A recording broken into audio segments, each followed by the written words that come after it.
Let's go, ladies and gentlemen. Welcome back to another Sankarshan Joshi trip. This is a solo episode. If you don't know what that is, this is a part of the podcast where I ask a question on my Instagram poll and I share the responses in the episode. So, the question for today's episode is the hardest thing you had to overcome in life. And I have received pretty amazing responses. So, I cannot wait to share the responses with you guys. So stay until the end. Hope you guys have fun. A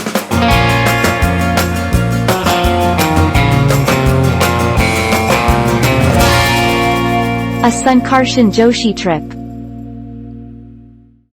So before we get into the episode, I just want to share something with you guys. So yesterday I posted a story on my Instagram where I put nail paint to my little pinky finger, and I was thinking about like what to write about it. And I told my sister that, you know what, like I'm gonna put this as my story, a pic of the nail paint on my pinky finger. And I said I'm gonna write that like breaking gender norms. And my sister just looked at me and she said, why does everybody in our generation wants to break something? Like either they want to break some stereotypes or they want to break some norms. So I don't understand why people are trying to do all of this. And I actually kept thinking about what she said. And you know what, that's so true. Like uh, basically we all are trying to uh, find something, like let's say gender inequality, or let's say racism, or anything, right? Those are actual problems, but in the name of the actual problems we are trying to create a facade for ourselves to make ourselves feel better. So basically, we all are trying to create a narrative that will make ourselves feel good. So now, let's say you post, yes, fuck, Black Lives Matter. I mean, for sure, Black Lives Matter. But when you put that on social media, it kind of tends to make you feel better about yourself, that you feel that you are on the right side. Let's say with the gender inequality, or let's say with the gender dysphoria, or like whatever is happening right now, like there's some infinite genders right now, and supporting that will make you feel better on social media. Like not just creating the thought for yourself, you putting a opinion out there will make you feel better about yourself. And in the pursuit of this, in the pursuit of making ourselves feel better, the core issue is getting lost here. There are actual people who are suffering from racism, from gender inequality, and all of that. And so there are like certain popular and unpopular opinions on social media, which are like parts of the actual problem, not the entire problem. So when a majority of people are supporting one narrative, you always tend to like go and seek and fall in that category which is accepted by most people. So this is the origin of cancel culture, right? So basically, if as majority of the people on social media support one narrative, and there comes another person who has a different opinion on that topic, which not a majority of the people agree with, so they tend to cancel this guy who has an opposite opinion. So I feel that here it becomes more of acceptance than the actual problem. Let's say uh, with this entire gender, uh, uh, like there are so many genders right now, right? Like there is, like right now even trans men are able to compete with women. So basically, biologically, men have different abilities because they have testosterone, right? Like the bone structure is different, and like their ability to do certain tasks is different. And women, their biology is different, their bone structures are different, and their ability to do physical tasks is different. So so basically, yeah, like the point I'm trying to make here is, let's say that's a situation, and yeah, like that's a certain act that has been passed, let's say, and there are certain people who support this in the name of gender equality, and there are certain people who differ with that opinion, who feel that men and women can never be same, like men have a physical advantage. So a guy who has been running with testosterone for majority of his life and then decides to transform into a woman, and so that person has a physical advantage. So that's another opinion. So some people support this and some people doesn't support this.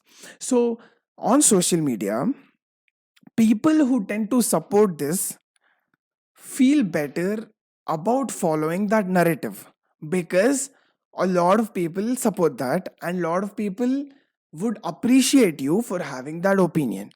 And if you differ from that opinion, you get cancelled, you get straight up cancelled.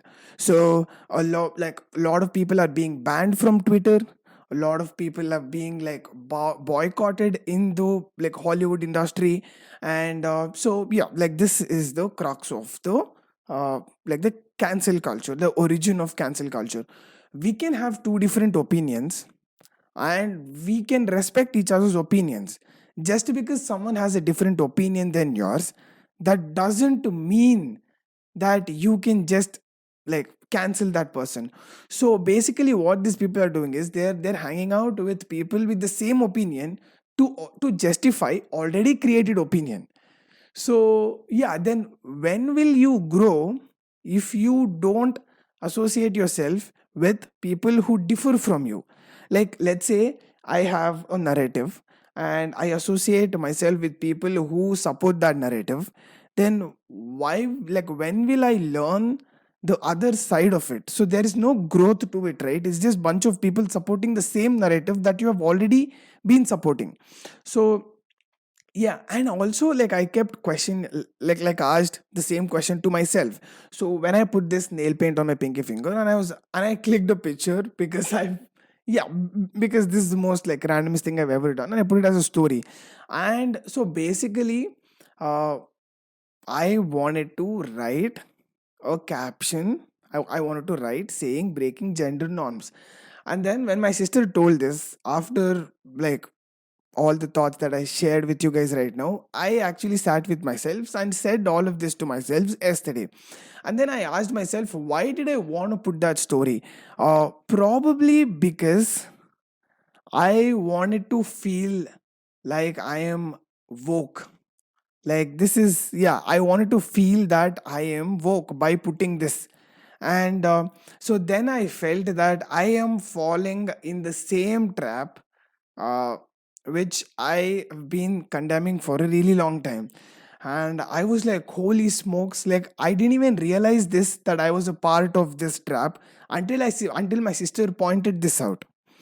So like coming back to the today's episode, right? The hardest things people ever had to overcome. I feel that we as a generation, this fake woke ness that we are trying to create on social media, it will be the hardest thing that we had to overcome. So basically we all have become so sensitive to opposite opinions, and we have all become so uh, like so sensitive that we deny existence of other opinions. And so like we don't want to learn, we just want to stick by our opinions, and we surround ourselves with people with the same opinion.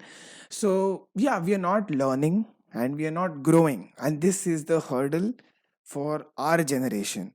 And I am learning to like with this whole social media, right? It is so hard to actually get out of that, like without actually caring if you get cancelled or not. Or uh, sometimes I'm scared to put opinions out there because I know that's not a popular opinion, and I am scared that I might be misunderstood. So with this fear, right, I might tend to post things that are much more socially acceptable, which a lot of people would support that opinion. And I was falling into that trap until my sister pointed that thing out to me. And so, yeah, like as a generation, this will be our problem. This is happening in the West right now. Like in America, this is like this entire thing will be the downfall of America. Like Americans will bring America down for sure. And I hope that like in India we don't fall for the same, like we don't take the same path that the West took. So yeah, so basically that's the reason why I always like talk to people. So like whenever I bring guests on the podcast, right? So this is a solo episodes and I also have guests on the podcast, and I am always fascinated to talk to people who I differ with, because that's like when I challenge my own opinion is when I can learn the other perspective and probably change my opinions are meant to be changed, right? Like, so whatever I am talking in the podcast right now, like probably a few months down the line my opinion might change, and it will definitely will, and it should. That's the sign of progress. I cannot marry to a single opinion and I cannot live in that opinion forever, right? And so as you experience life you learn a lot of new things, and you leave certain opinions behind, you embed new opinions, new perspectives. So yeah, so I just wanted to put this out there, mentioning the hardest thing that we all will have to overcome, not be sensitive to opinions. uh, I am sensitive too. Like sometimes when I look at news I cannot uh, look at violence. So there are so many rape cases that are happening, and every day some or the other, like gang rape, violence. Recently a girl was like gang raped and she was violently killed. Like her breasts were cut off with knife, and she had like some 50 stab wounds on her body. This is so gross. I'm sorry if you are getting triggered right now by this. So when I read this I got triggered.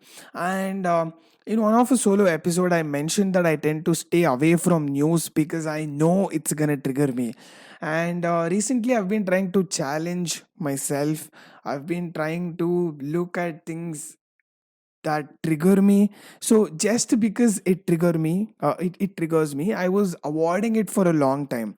And when you tend to avoid something, right, you tend to live in a denial world where you feel everything is rainbows and unicorns, like you're not addressing the problem.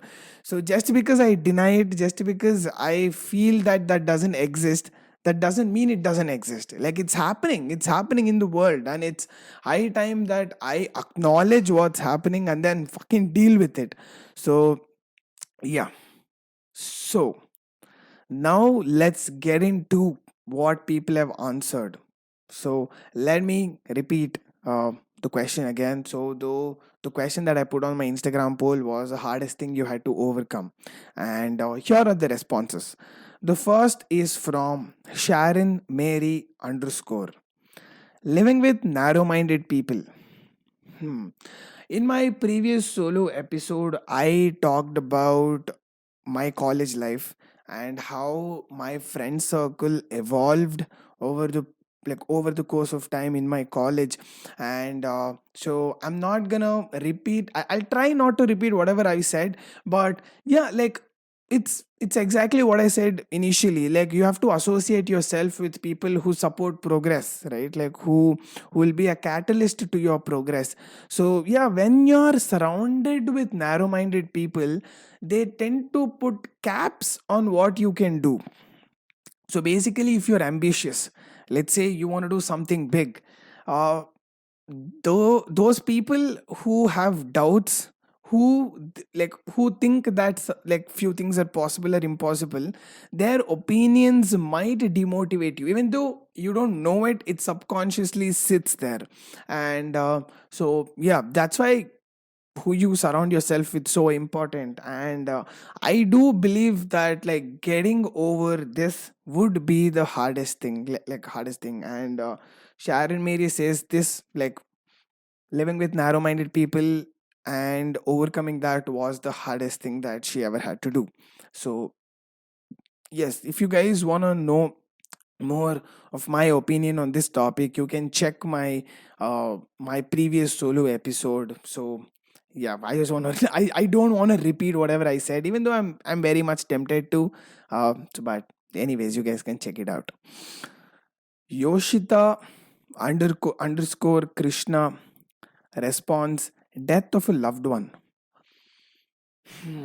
Man, this is hard to overcome. Death of your loved one is like it's one of the most hardest thing that you can ever overcome. So, when I finished my school, I lost my grandfather, and like 1 year prior to that, I lost my puppy. I lost my dog, and losing someone is so weird in terms of death. So wait, let me tell you guys like what happened with me. When my grandfather expired, he didn't die overnight. So basically his health was deteriorating and he was admitted in an hospital, and he was on a ventilator for a couple of hours, like for a couple of days, like 1 or 2 days, and then he expired. So basically I felt more pain while he was suffering in the hospital. So I was crying a lot, I was feeling a lot of pain when he was alive and when he was in his final days. And as soon as he died, right, like like I felt this very weird feeling. I wasn't feeling the pain anymore. I like it felt almost like liberated. I felt that he is free from pain, and that kind of didn't make me feel bad. Like I stopped crying as much. Like I cried the most when he was in the hospital. I was very very close to my grandfather. Like he's been there with me from when I was an infant. So we both were in the same house. Like we grew up. Like I grew up with him, and I am very much connected to him. So yeah, like his death like impacted me a lot during that progress, like during that process. And so yeah, like after he died, in a very weird way I felt that, like living is hard, like death is like it's easy.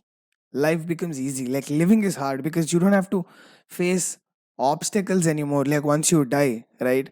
And in a very weird sense, spiritually I felt that he is no more bounded to the materialistic world. And yeah, I felt that he broke the shackles of the materialistic life and he is free. Like that's exactly what I felt. I wasn't able to articulate this feeling few years back, and now when I look back in hindsight, this is exactly what I felt. And so yeah, I actually like messaged Yoshita, like dot Krishna, asking how she was feeling right now, and she said that this death happened long back, and right now she's doing good. And so yeah, I am glad she overcame that. And so yes, let's move on to the next answer. Underscore November underscore whiskey underscore response, being okay with being me. Hmm. Yeah, being okay with yourself. Yeah, being okay with being me was the hardest thing for November underscore whiskey underscore to overcome. And in a very weird sense, I was connected to this answer because uh, we are who we are, right? And we are not perfect. We are flawed. Human beings are flawed. Except 1% of the people who live in Himalayas and are sages. Except them, like everybody is flawed. And so we do mistakes, and it's hard to not define ourselves from the mistakes that we make.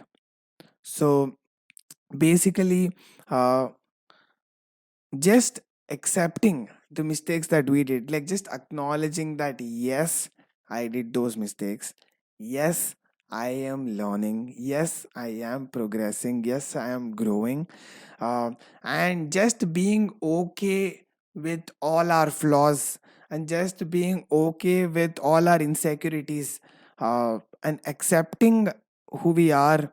uh, yeah, that's really hard to, like, yeah, accepting ourselves and overcoming it. Just because I'm accepting myself, just because I'm acknowledging my flaws, that doesn't mean I don't have to work on my flaws. So let's say, uh, I have a flaw. Like, let me just throw in a random example. Like, this is very, very random example. Let's say that I am afraid of being alone. So, whenever I have a certain conflict with my friend, I feel that they are gonna leave me. So, what I'm gonna do is I'm gonna be very clingy, and in a very weird way, I will create drama, so that they won't leave me. Like, so that's where this, like, the action is originated from this insecurity. So yeah, this is the scenario. And if I acknowledge this, if I acknowledge that I have a phobia, I have a fear of, like, being alone and people letting me go, like, just acknowledging this will change a lot of things. So, and when you accept, like, when you acknowledge your, yeah, I don't know why I use accept, but yeah, accept and acknowledge are like two different things. I'm so sorry. So yeah, just by acknowledging our insecurities would be so liberating, and that will make you be okay with being you when you acknowledge it. So, yeah, as November Whiskey says, that was the hardest thing for him to overcome. And this was the hardest thing for me to overcome too. So, in the past, I didn't like the mistakes that I did. So I wasn't happy with who I was. So basically what I did was I wanted to change myself, and I pursued a lot of things in, like, to create a different narrative about myself. And so yeah, like, when I move towards change, when I try to progress, I tried to believe that I'm not the same person anymore. And I kept saying that to myself, that, you know what, you're not the same person anymore. You're this different person. You learned from your mistakes. You know what, like, you're changed now. You're so different. And so until recently, I didn't actually look back. Like, I was just moving forward, forward, forward. And for some weird reason, I wanted to believe that I'm not the same person anymore. So that's the reason why I kept saying that to myself. And I always looked for stuff that would validate that. Like, I would always look for situations, instances, and the things that I was doing as a validation that I was changing. I'm not the same person anymore. I'm better. And recently, I was like, I'm not going to do this anymore. I don't need validation. I don't have to keep telling myself that I'm better and I'm changed. So that's when I actually looked back on all the mistakes that I did, which I was ashamed of, and from which I was running away in the narrative of being better, that I've changed. And I said, okay, I did all those mistakes. So usually we don't admit our mistakes, right? Like, we tend to create a justification of why we did that. We always tend to create a narrative of, like, why we did what we did. So I also create a narrative to, because I have to live by like live by myself, for myself, right? Like, I have to live with me. So I have to create a narrative which is positive, so that I will have hope. uh, so yeah, I created a narrative where it's usually the reason why I did the, like, the mistakes what I did. And so yeah, recently I looked back. I was like, you know what, I could have dealt situation better. And I accepted all the mistakes that I did. I was like, yes, like, what I did was not right. There could have been a better situation, like, there could have been a better way I could have handled the situation. And yes, I have learned from that mistake. And I know, and I don't need validation. So basically, I needed validation for my progress because I was insecure. I didn't want to be the same person, so I was running so far. I repelled, I repelled from who I was, like very much. So that's why I never did all the things that my past self would do. So I was running away from my past self so much, and now I don't run away because yeah, like even though it was in the past, that was still me. I was stupid, and I'm glad I did all the mistakes that I did because I learned. And now, yes, just not wanting validation in general is so good. So let's say you put stuff on social media, and for validation sometimes, and that happens subconsciously. So yeah, like just not wanting that, and basically like even your self validation, like sometimes you validate your self worth. I don't know whatever your formula is to validate your self worth, but usually everybody has their own way of valuing themselves and validating themselves. So yeah, like whatever that is, just breaking free from that and not wanting validation, it's the most like liberating thing ever. So yeah, this was the hardest thing for me to overcome too. So yeah. uh, let's move to the next response. Kirtana dot Venkatesh says one-sided friendship. Huh. One-sided friendship. Basically, this is what is my perception when I read this. Basically, it's like when you're in a friendship and you're the only one putting a lot of effort in that friendship, you feel that that's one-sided friendship, right? And so my response to this is, uh, everybody has their own definition of relationships. Everybody has their own definition of what love is. Everybody has their own definition of what friendship is.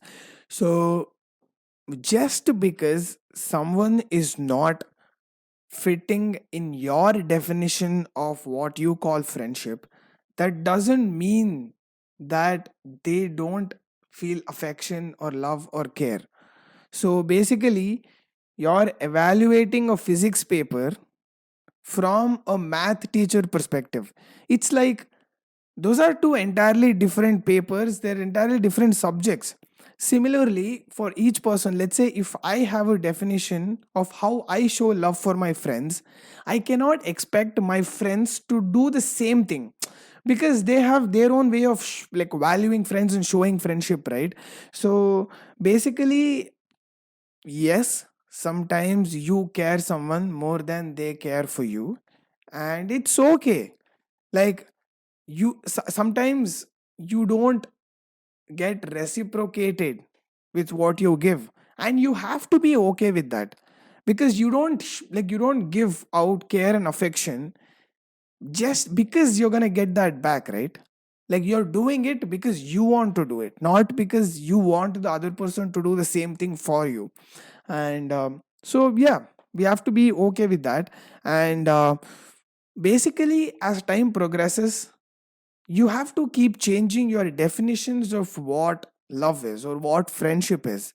Uh, so initially, my definition of friendship was that you have to like share your like deepest the darkest things.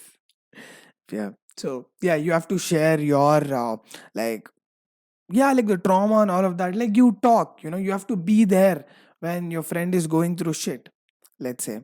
So and if this is my definition, and if I have a friend who isn't sharing their like problems, let's say they're going through something and I go ask them, if they're not sharing things with me, that doesn't mean that they don't see me as their friend. Just because their actions don't comply with my definition of friendship, that doesn't mean that they don't feel any form of relationship with me.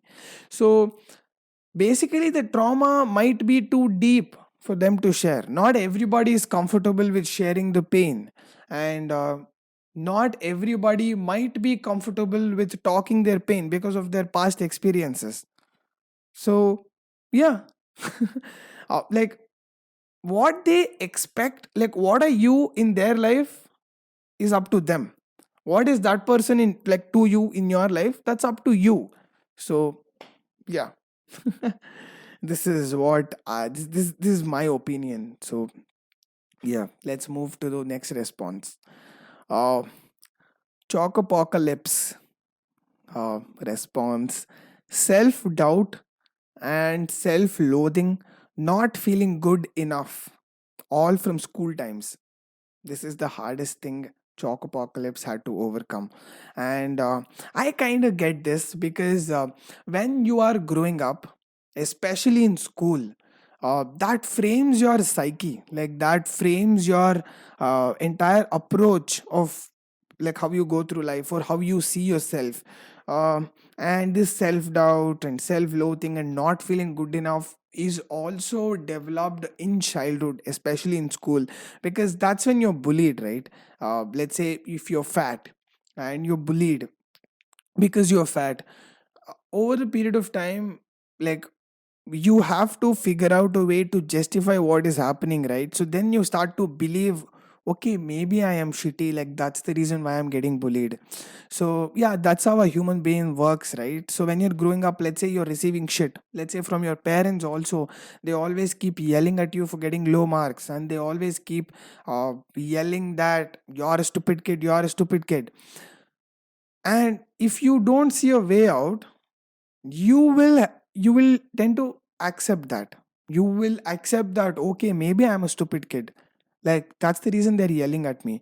So even though you, like, let's say if you're a fat kid in school and you were bullied, and then you, like, if that thing sits in your head, even though you grow up and you lose weight, when you look in the mirror you always see a fat kid.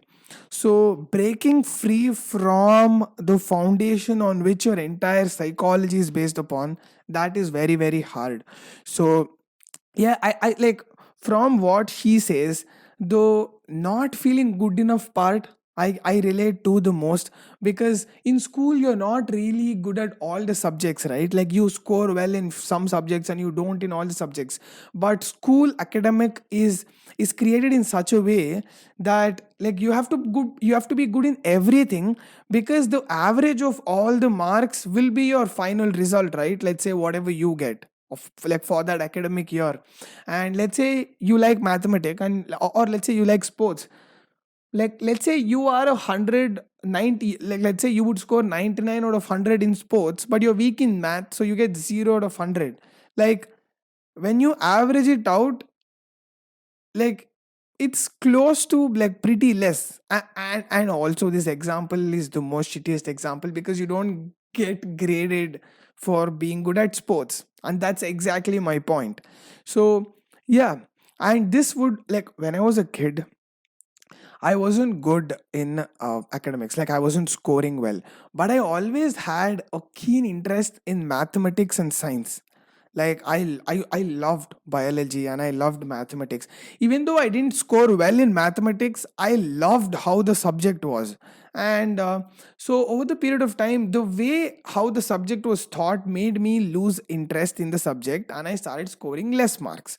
So now my marks will define if I'm smart or not, according to my parents, according to school, according to the society. And since I didn't get good marks, since my school gave rankings, since I was never the top ranker, since I was never good in academics, I thought that I was stupid. uh, until I came to bachelor's in design, until I did what I was interested in. Like I was scoring way higher marks in my bachelor's while I was doing design in my college than I ever did in school. So yeah, until that, like, that's when I realized that I was not bad in academics, I was just bad in those subjects. So yes, that way even I also defined, uh, I always felt that even I was not good enough in academics. So yeah, like I understand this. And the other self doubt and self loathing would be a result of getting bullied or like some form of toxicity from childhood. So yeah, I feel you, Chalk Apocalypse. uh Shoe month, says clouds of sadness. It's hard to overcome. You know what's interesting about this reply, this response to the question? It's true. Like no matter how happy you are, sometimes you just feel sad. Like you don't even know what for, but you just feel sad. And so basically then you start to find like you start looking for answers, like why exactly are you sad? uh so you might like you feel that one reason might be the reason why you're sad, and sometimes you find like basically you tend to look for reason to justify your curious mindset, like when you're finding for answer. So yeah, sometimes there is nothing you can do when you're sad, like clouds of sadness. I love how he phrased the answer, because clouds keep moving, right? Like right now it's dark outside. I see no sun, but in a couple of minutes the clouds will pass and I can see the sun. So this ever passing bits of sadness would definitely be hard because you're trying to overcome it. Sometimes all you just have to do is just hang in there and wait for it to pass. Like there is nothing you can do in certain situations, because our human biology is so complex. We have a lot of hormones, and a lot of hormones play a very vital role in how you feel, your mood. Let's say you have low testosterone, you tend to be more sad, you tend to feel low libido. And is that how you pronounce that word, libido? Okay, whatever that is, I hope you understand. So yeah, so a lot of hormones plays a very vital role. So yeah, I completely understand why this is hard to overcome, because we are trying to overcome it. So yeah, like you don't even know the crux of why you're feeling sad.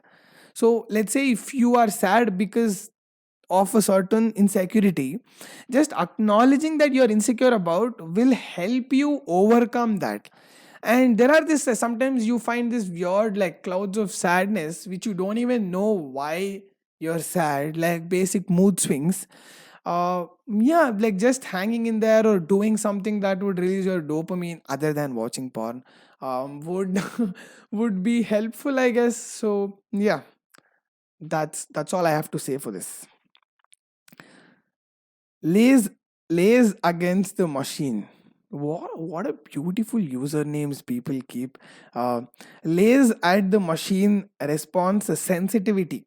Sensitivity was hard for him to overcome. Probably he's saying that he was uh, either he was extremely sensitive or extremely insensitive, but like I don't know what he's referring to here that was hard for him to overcome. But what I can relate to from this was when I was a kid, I was also very extremely sensitive. Like, like if I would watch a beggar, I would start crying. Like I would literally start crying. So I was very, very sensitive. I was very, very homesick. Basically, just a thought of me moving out of my house to go to college would make me super sad. Like this was way, way back, like when I was a kid, small kid. So basically, when you are sensitive, right? Like let's say when you tend to like let's say if things trigger and you get sad, when you're extremely sensitive, you don't tend to look at a situation objectively. Like you cannot, your feelings will get in the way, you cannot logically think. So yeah, that would make your especially professional decisions, it would like it'd be hard. Let's say sometimes you have to like to give a random example, let's say you started a company with one of your friend who you know from very long, and that person is not at all working, like not at all working, but he's just taking money. Let's say you're a boss in your company, you have to fire him, like because he's being a liability for the company, and probably for whatever money that you're giving him, if you bring someone else, probably they would do twice as much as work. So yeah, if you are being sensitive here, then it's gonna affect your business.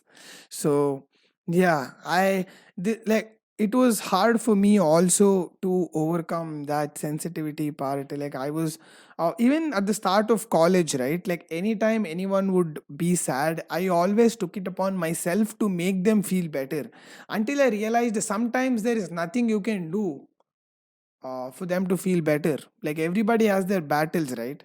You can just try to make them feel better, but what mistake that I did was I somehow took it upon myself to make them feel better, like as if I owe this to the universe or to the old uh, world. Did I just say old for world? Yeah, fuck it. When you're talking a lot, right? Sometimes you just flip the words. Like that's exactly what happened right now. So coming back to what I was talking. What was I talking again? Oh yeah, sensitivity. So yeah, and I had to make my heart hard and see things objectively. Sometimes people don't need you around, then you just have to leave. Yeah, like let's say if someone is feeling bad and you trying to make them feel better is worsening it, then you have to leave to there. Like, yeah, you have to leave the place. Sometimes you just have to leave people alone. uh so yeah, not being sensitive will help you be logical. There is difference between sensitive, sympathy, and empathetic. Being empathetic and empathy. So just because I ask you guys not to be sensitive, that doesn't mean that you shouldn't empathize with people. That doesn't mean you need to be mean to people. So yeah, just to be clear. uh, and also, like coming back to what I was talking initial part of the podcast about, like we all have become so sensitive to other opinions, especially the opposite opinions. Let's say the people talk about feminism, and people talk about, like, people support some people and people hate some people. I don't know if you guys know who Jordan B. Peterson is. So he's a psychologist, he's a professor, and a lot of people hate his guts and his opinions. I mean, why do you have to hate someone for having a certain opinion? That is what is wrong with our entire world right now. Like, we are judging someone's character by the opinions that they have, and opinions change. So, yeah. In that aspect, also, I think that when he says sensitivity, we all collectively as a society are becoming more and more sensitive and more impulsive with how we react to other opinions. So, yes. Now, let's move to another response. Rudra Raval. Truth! Exclamation. Sometimes really easy and sometimes really tough. The hardest thing that this guy had to overcome was truth. Like sometimes it's easy and sometimes it's hard. Like sometimes we have to accept what the truth is. And I completely agree with this dude, because in any situation, right? Let's say I fought with my sister, and in my perspective I am right, and in her perspective she's right. So it's like people create narratives that tend to make themselves feel better, because I am an external entity and my sister has to live with herself and I have to live with me, right? I have to live with myself and whatever I do. So we create narratives that would make ourselves feel better. Even terrorists don't feel that what they're doing is wrong. They feel what they're doing is right. They feel they're doing what, like, the right thing. If terrorists don't feel what they're doing is wrong, how would you expect like me and you to feel whatever we are doing is wrong? Because we always create narratives. Like I'm saying, I'm mentioning this point and again because this happens very subconscious. Like, let's say if shit goes sideways, your brain would subconsciously start creating narratives around it in a way that would be centered with what you did was right. So yeah, like keeping that the base, you find things to justify that.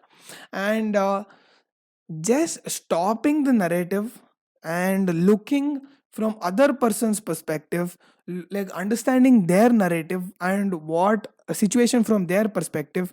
So that's when you can try to extract the truth, right? Like where you can find a middle ground between what the person, let's say me and my sister fought, like I have reacted a certain way because this is how I felt, and I feel this is like this, that's why I am right, and my sister reacted a certain way and she feels she's right.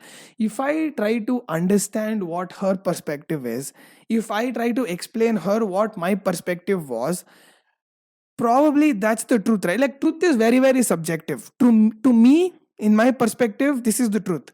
To her, the her she has her own truth depending on her narrative. So when you discuss out opposite opinions, when you discuss out other things, that's when like the middle ground could be the truth you both can agree upon. So yeah, uh, in order to find the truth, we have to overcome the barrier of narratives. So yes, that's my opinion. And let's move to the next response. It's by H underscore Shravani underscore Reddy. Says that person I loved will never be in my life. So we went full emo now. So H underscore Shravani underscore Reddy feels that knowing that the person she loved will not be in her life was the hardest thing for her to overcome. Uh, Love is different. I don't know if she's mentioning her parents or her relatives or friends or actual romantic love.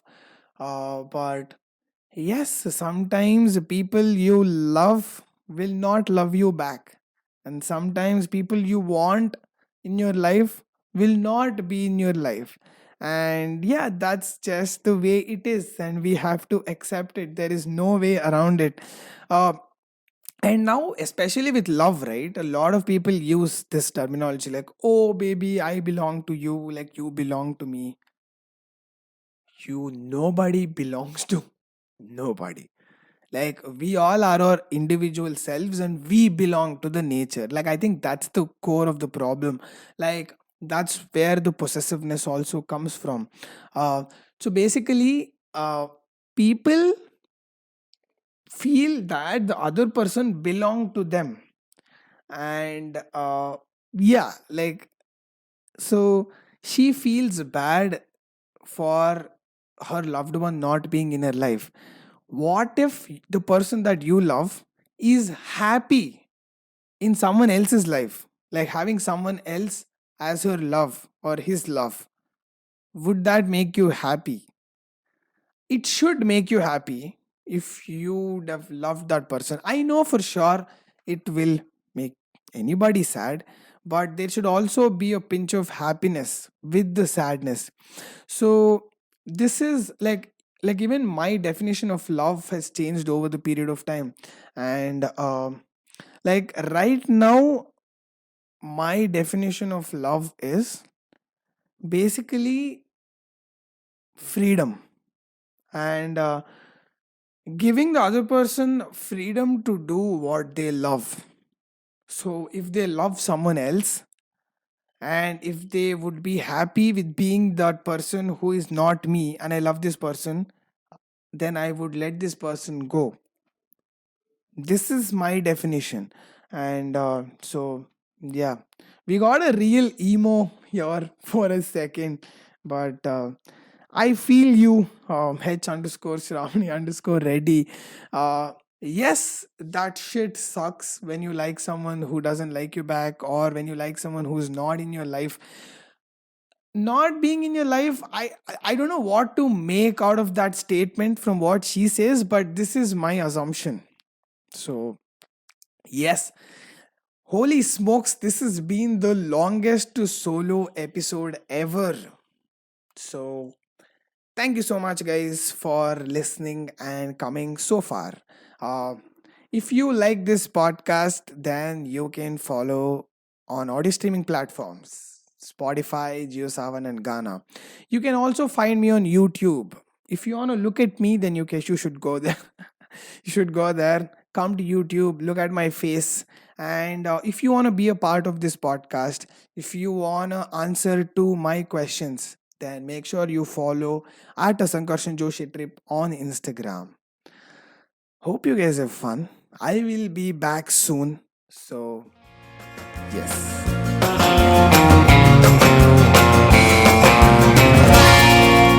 A Sankarshan Joshi trip.